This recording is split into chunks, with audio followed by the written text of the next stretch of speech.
force of big rig drivers, pipe fitters, miners, and engineers is, on the whole, highly mobile, moving from one work site to the next, and very often living in the now notorious man camps, self-enclosed army base style mobile communities that serve every need from gyms to movie theaters, often with an underground economy and prostitution.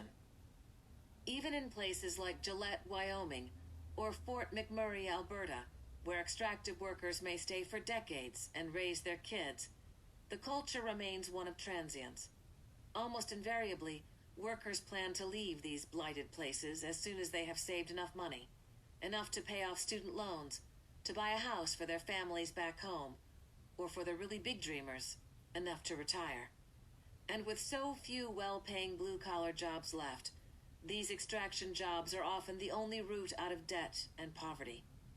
It's telling that tar sands workers often discuss their time in northern Alberta as if it were less a job than a highly lucrative jail term.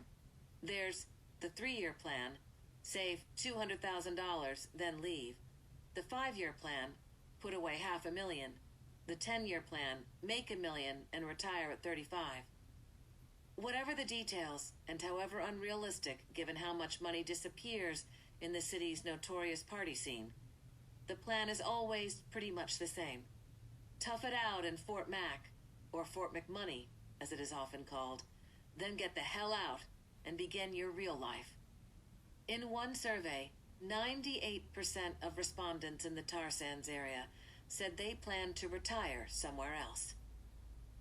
There is a real sadness to many of these choices. Beneath the bravado of the bar scene are sky-high divorce rates due to prolonged separations and intense work stress, soaring levels of addiction, and a great many people wishing to be anywhere but where they are. This kind of disassociation is part of what makes it possible for decent people to inflict the scale of damage to the land that extreme energy demands. A coalfield worker in Gillette, Wyoming, for instance, told me that to get through his workdays, he had to train himself to think of the Powder River Basin as another planet. The moonscape left behind by strip mining, no doubt, made this mental trick easier. These are perfectly understandable survival strategies, but when the extractive industry's culture of structural transience bumps up against a group of deeply rooted people with an intense love of their home place and a determination to protect it, the effect can be explosive. Love and water.